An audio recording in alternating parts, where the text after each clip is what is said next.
ನೋಡಿ, ನಮ್ಮ ಭಾರತ ದೇಶದಲ್ಲಿ ಒಂದು ಕಾನೂನಿದೆ, ದ ರಿಲಿಜಿಯಸ್ ಎಂಡೋಮೆಂಟ್ ಆಕ್ಟ್ 1863 ಅಂತ.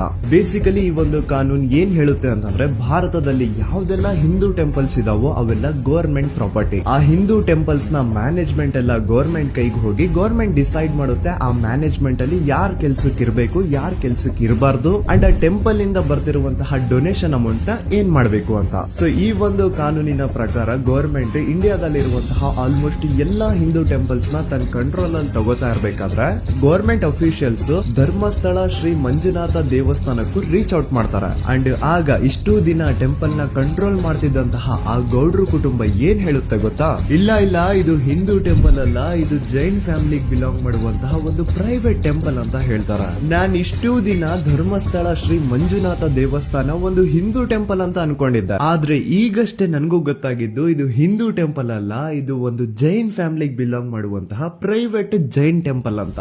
ಸೊ ಹೀಗಾಗಿ